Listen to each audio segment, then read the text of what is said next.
very easy to misunderstand, or at the very least misattribute why things happen. So many of us, this seems to be the focus of our lives, especially when we start down this spiritual path. Ultimately, what we're looking for often are things like truth and meaning. We want to really understand our lives. We really want to understand the world we live in. We really want to understand and be able to wrap our arms around this existence we find ourselves in. That so many things can be so confusing.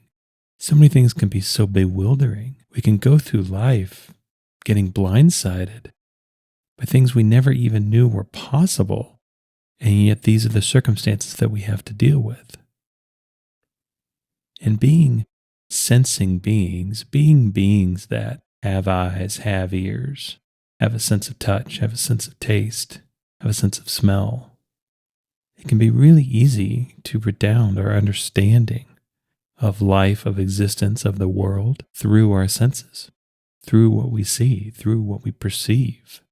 And for many of us, this is the first spiritual step, and it is a critical one of really coming to grips with what is happening. Learning to pay attention, learning to really engage our senses, learning to really drop our focus on the past or the future and connect with what is. And usually the most successful way to do this is through our senses. We can use our sense of hearing to really learn how to listen. We can use our sense of sight to really learn how to see. We can use our sense of taste to really experience what we take in, what we ingest. We can use our sense of touch to understand our external world, understand the interactions that we have on a physical basis with our external world. But really, getting this present moment awareness, increasing our awareness around our senses, is really a first step. It's really a doorway in of how we can use our physicality to greater understand the whole of existence. Because I think we all realize in fairly short order that there's actually more going on than just the physical. We perceive something greater. We perceive there's some sort of a veil, there's some sort of a curtain. There's more going on here, that we're just acting on a stage, but there's much more going on backstage. It's where we start to entertain and form some of these ideas around causation and meaning, why things happen to us, and what it all might mean. And of course, these realizations are personal. I think that's another thing we discover in pretty short order, that oftentimes when we solely look to the external to deliver us causation, deliver us meaning, that doesn't seem to be the whole story. That doesn't seem to be the whole truth. In fact, often that's just someone else's interpretation of either what's happened to them or what they've observed happening to other people. But we're the ones with a full array of senses. We're the ones who have the ability to gain full awareness of ourselves, of our lives, of our existence. We're the ones with the ultimate ability to gain awareness. And thus, if it's truth and meaning we seek, we're the ones with the ultimate ability to do this seeking. Of course, we can look for cues and clues from other people. Of course, we can read books. We can go to lectures. We can listen to advice. We can gather information, especially nowadays, from a seemingly infinite amount of sources. New ones are popping up all the time. But ultimately, truth lies within.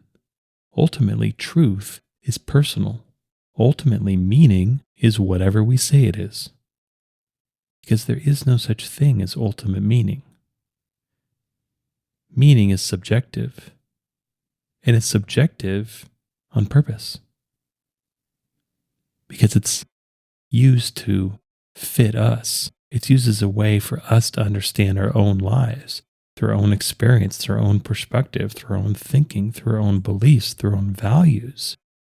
And thus something like meaning is run through so many filters that if we really get down to this idea of ultimate meaning, if we really explore it to the end, I think we would find that no two people would have the exact same meaning for the same set of events. Ultimately, we arrive at meaning in any way that feels like a conclusion as a personal process, as something that's been run through all of the subjective filters and layers that we have. Because even when we think we've arrived at something like ultimate meaning, almost invariably that changes. I think we can expect it to change, especially if we're still gathering information, especially if we're going out in the world open, really being aware, really taking in what seems to be happening. If we're going into our lives, continuing to learn and grow, continuing to live fully, then ultimately those ideas of ultimate meaning will shift. We'll learn something new. We'll gain a different perspective. We'll be able to see things from a different light. And so ultimately, this is a big part of the beauty and the power and the value of meaning is that it's not fixed. It is never final. It's always open to interpretation. There's always more to consider. There's always more to learn. There's always more to be able to experience. And thus meaning can grow and evolve and change and adapt right along with us. Because the value of meaning is found in the present moment. This is why it can be so frustrating to try to arrive at some kind of final answer. To just be able to just get to some sort of ultimate truth and never have to think about it again, never have to consider it again. But why are we in such a rush for finality? Because that's not how life works. Life is constantly growing and expanding, yet there's this funny thing the human animal seems to do. The human animal seems to want to make all of that stop, seems to want to make life lock down, seems to want to make life only exist within certain parameters, with certain boundaries, to be able to form a set of expectations and have those expectations reliably and consistently paid off. But again, that's not how life actually works. And the more that we try to control life in this way, the more life will show us this. It's not too much fun to experience when life really shows us how dynamic and evolving it really can be in the moment, especially if we have a strong set of expectations. But over the long term, if we're open to it, this can be a tremendous gift because we can realize that life is far more fluid, far more dynamic, far more changing than we ever thought it could be. And this can really buoy our spirit because if it wasn't this way, how on earth could we ever have hope? How on earth could we ever create any sort of change if everything was already fixed, if everything was already final, if everything was already known? We'd be much more like a robot running out a program. We'd be much more like simply an actor on the stage with a demanding director that forces us to read the lines as written, no modifications, no changes. Ultimately, this would create an experience that would, at the very least, get extremely repetitive and routine. But more than that, it would most likely get really grim, where we'd realize that if there's never really a possibility for change, if there's never really a possibility for the unexpected, then there would never really be any hope. There'd never really be any room for a desire for change. Life would be so much smaller. Life would be confined to so many fewer possibilities and ultimately redound to toil and drudgery because of the sameness, because of the routine. And thus another big part of walking down this spiritual path is really being honest, really being aware, really coming to the realization of what do we really want ultimately. Because it can be so easy to think we want something, only to find out later that that's not actually what we really wanted.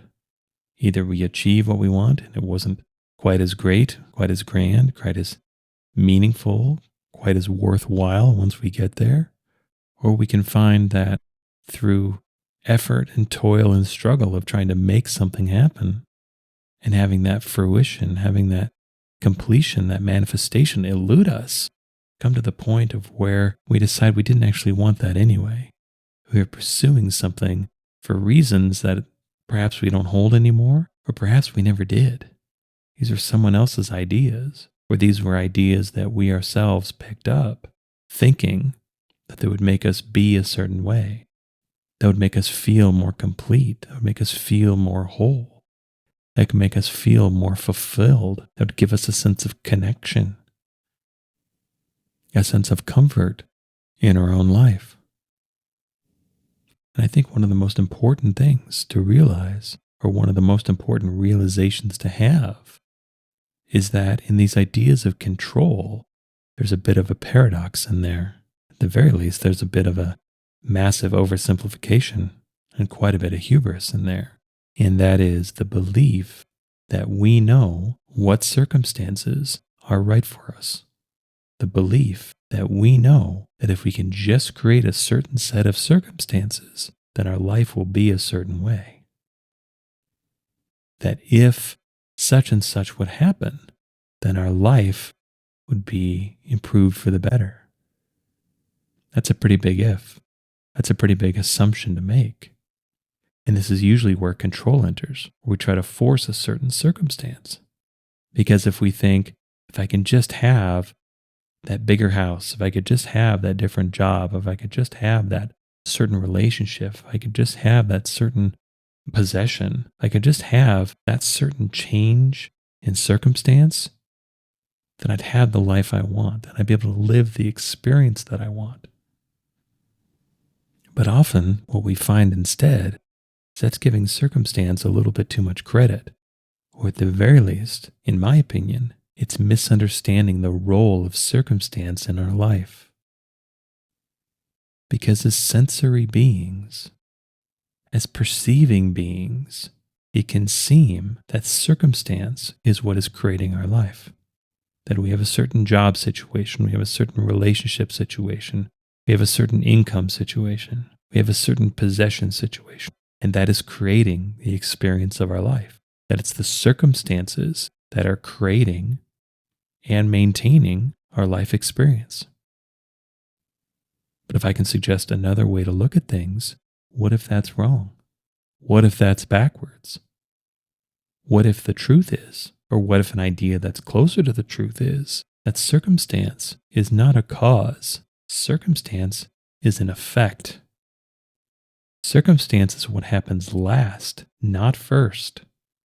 Circumstance is what is born out of a different set of causes, out of different ideas of causality. And I think as we venture and journey down this spiritual path, this is an idea that starts to become plain, that starts to make itself known, that not only is there more going on in this life, but our ideas around causation, around what makes things happen and why they happen, might not actually be correct. And these incorrect ideas, in practice, might actually explain why life feels so confusing, why life feels so frustrating, why we tend to not actually get what we want, or if we do get what we think we want, it's not quite as satisfying, and because we're misunderstanding the role of circumstance. We're misunderstanding the role and the value of what happens to us, at least from the perspective of what actually creates and sustains our life. Because at the very least, if we think about it this way, we can realize that even if we think one particular circumstance will deliver us the life experience we want, I think we all have to be honest that that same experience could be created by several different circumstances, maybe a myriad of circumstances. But it's so much easier to lock into only one. Because again, it feels like we can focus. It feels like we can stop thinking about it. It feels like we can stop living in the confusion and the uncertainty of trying to create the life we want because we've already locked in to how we would do that. We've removed the doubt. We've removed the experimentation. In a lot of ways, we've removed the learning and the growing and the evolution from our own life out of a sense of control, out of a sense of trying to create a level of simplicity. At the very least, trying to boil down the creation of what we want to a manageable and known set of steps. That if we reduce the potential cause for the life that we want to live into one particular circumstance, then we can understand that a lot better. We can start building plans. We can imagine it a lot more clearly. In a lot of ways, it can feel closer to us because it's known. In a lot of ways, it can make us feel better. It can soothe our doubt and uncertainty because it seems so clear. But when we lock ourselves into only one particular circumstance, that's us blocking the flow of life. That's us resisting creation. That's us getting in our own way and actually resisting and preventing the life that we want to live because we've created the idea, we've acted on the idea that what we want can only be experienced a certain way. As a simple example, let's say we want something. It's a possession of some sort. And we look around and realize that that possession costs $1,000. And then we look at our bank account and realize we don't have $1,000. And we certainly don't have $1,000 we can spend on anything like that right now. And then we think about, well, what sort of ways could I get $1,000? Well, my income situation is pretty limited. I can't just go to my boss and say, I'd like another $1,000, please. And we don't really seem to have time to do anything else. So this seems to be stuck. There's no way to get this $1,000. But is that actually true? If we pull back the lens a little bit, we'll realize we're only thinking about this one way. We're only thinking about how do I earn or bring in this amount of $1,000 through the way that I've always already done that. How do I just extend what I've always done to be more? When in truth, there's all sorts of ways we've never even entertained, never tried, that might be possible to deliver this to us. For example, what if someone just gave us $1,000 out of the blue? This happens all the time. That's not an obscene amount of money. What would happen if we walked into work tomorrow and found out we were getting a raise? That happens all the time. What if we found out about a different job that just so happens to pay an extra $1,000 that actually seems to be a better fit for us?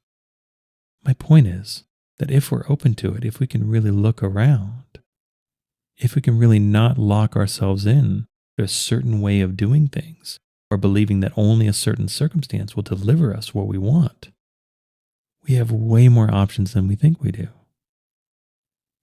And if we have a benevolent view of creation of the universe, then we can adopt the attitude that there are infinite ways that what we want can get delivered to us. Maybe it doesn't have to involve money at all. Maybe someone could just give us the thing that we want. Maybe we could find someone we know already has this, and they can just let us borrow it indefinitely. No money has to change hands. No possession has to change hands. But we get to experience what we want. What the point is that all of these ideas would amount to different circumstances. And so it's not so much the circumstance that matters. It's the outcome that matters. Ultimately, all we want is what we want. We have a desire that springs up within us. And we want that desire to be fulfilled. We want that desire to be manifested. We want that desire to be made manifest in our life because this is something that we want to experience.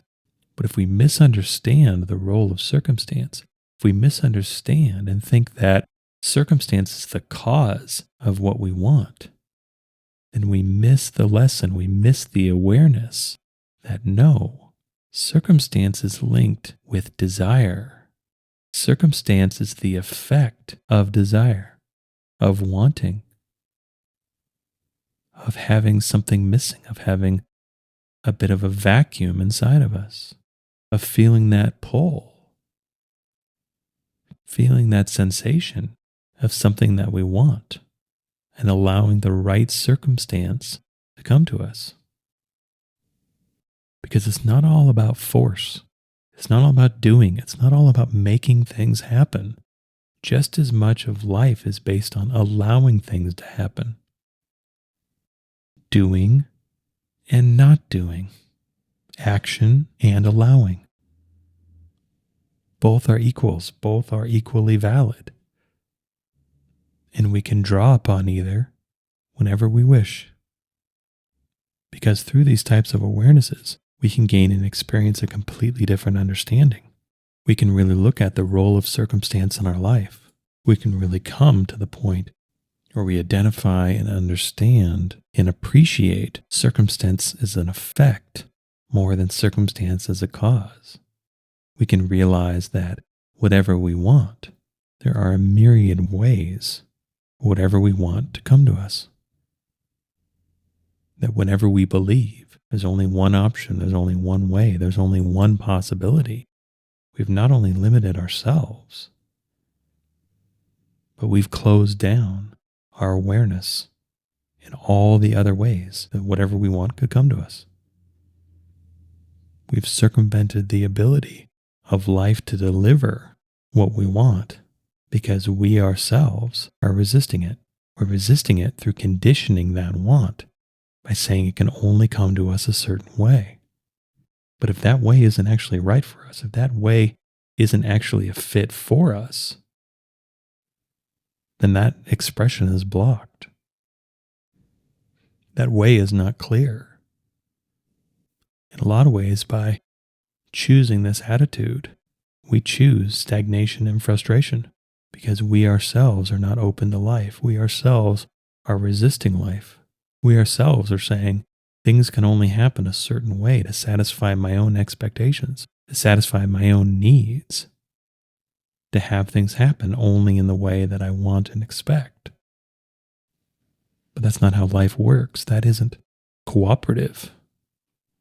That's missing the allowing piece. That's missing the openness within us for life and creation to flow into. But of course, we get to choose. We get to choose our attitudes and our beliefs. We get to choose our own understandings. We get to choose our own meanings. In a lot of ways, we get to choose our own truth. But the more awareness we bring, the more openness we bring, the more honesty and courage that we bring, the more likely that those truths will not only be real, will not only be useful, will not only be meaningful, but will actually lead us to deeper, more useful, more meaningful, more helpful beliefs beyond them. I hope you enjoyed this episode. All episodes are given freely. If you feel inspired to give, please visit theunionpath.com/donate.